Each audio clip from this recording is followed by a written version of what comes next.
Representative María Isa Pérez-Vega. Thanks for joining the call. Welcome back to the call. You've been with us before. You're coming to us from the state capitol. I know that your time is short, so let's jump right into it. Obviously, with everything that's happening, when Bad Bunny ended his show with the scoreboard showing the message, the only thing more powerful than hate is love. How did that affect all of us in community? I mean, we are feeling that message, I feel like more amplified than ever right now, specifically in our state of Minnesota, due to the unjustified and criminalization of federal agents, right? Killing our Minnesotans for peacefully protesting and legally observing. The message was felt, like I said with my family, being a Boricua elected and member of the DFL and, always carrying our flag and holding the pride of our Puerto Rican veterans like my father and my grandfather and who served as Puerto Rican Americans and ensuring that we can be here to utilize our First Amendment. I see the chats. We got a lot of Boricuas on the call, but specifically, I'm on a panel right now with former Congressman Luis Gutierrez of Illinois, who is the pioneer, the first Latino congressman in the Midwest who held and it was recognized as the Moses of immigration policy and had Doc on his back and carried that. So all of this impact, it's a remembrance that, I like to say we were all Puerto Rican at halftime. Folks were honorary Puerto Ricans because that's the message. We have been surviving, the injustices of discrimination, but we still hold pride. We still hold our culture. And the resistance has always been our music and our ways to be able to communicate through our music from the darkest shade of brown to the lightest. And to see Bad Bunny and as probably the only elected, the only legislator to ever open up for Bad Bunny back in 2017 when he came to perform at El Nuevo Rodeo, which burned in the uprising at a night that George Floyd did our security that night.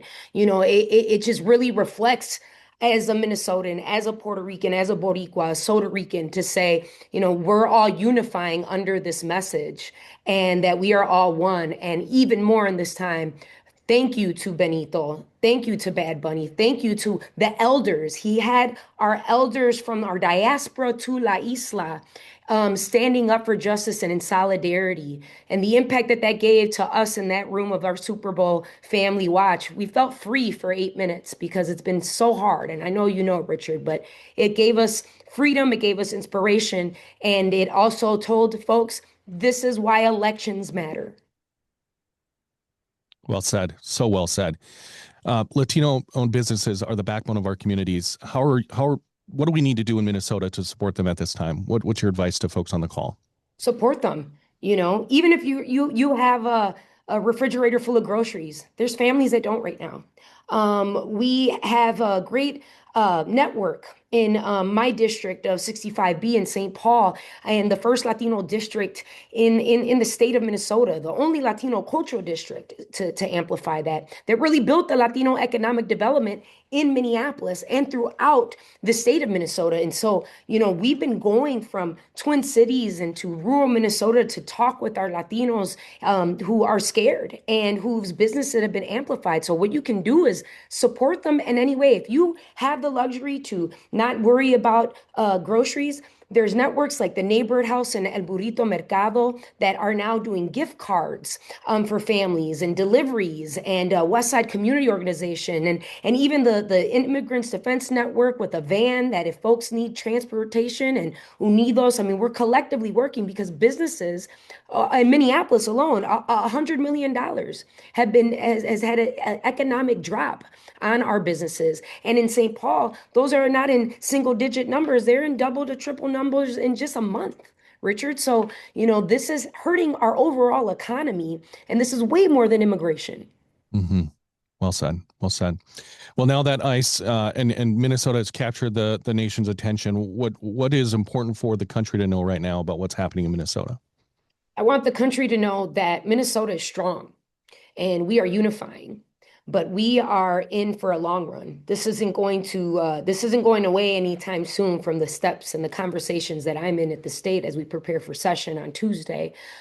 This is about being proactive right now and being peaceful and do not allow the violence that is coming towards our communities to dismantle the productivity of our peaceful unification of Minnesotans. And that we need to be alert now. We can't wait to November. We can't wait to October. If anything, it's been delayed. So we need to put an amplification of the importance of organizing so that folks know when there's a ballot who is going to stand up against this Trump regime. We are going to continue the fuerza, the force, and the impact of our moralities and our values that the Trump administration doesn't care about. I want to highlight going into Benito's connection too. You know, in the first Trump administration, before I was elected, we were doing music, culture, and children education and finding connections from Minnesota. Okay, the state with the most Fortune 500 companies to see how are we going to direct funds to my family and our Puerto Rican citizens that are the first on the line when if we need military support in soldiers, the first military recruitment since World War II, that the most, you know, and so it was an impact in Minnesota that gave hope for Puerto Rico. And now Puerto Ricans are giving hope for all of the world, all of immigrant communities. You know, I was at the mosque on Monday night and I was speaking with Representative Hussein and Mayor Hur, and everybody kept saying like, hey, we felt the impact. And I'm like, well, that's the same impact that I give on the House floor. And that's the same impact that we build together the policy for the people with the party for the people. Well said. Representative Maria Isa Pérez-Vega, thank you for joining us today. We'll let you get back to your panel. Thank I you do for want to say inviting me. one thing. If Yeah. you Google this state representative, the first article that comes up is about you using your music as resistance. And that article was in early 2024. You're a leader in this space that you have been for decades. Thank you so much for being here and for joining the Daily. Palante. Thank you guys. Awesome. Thank you.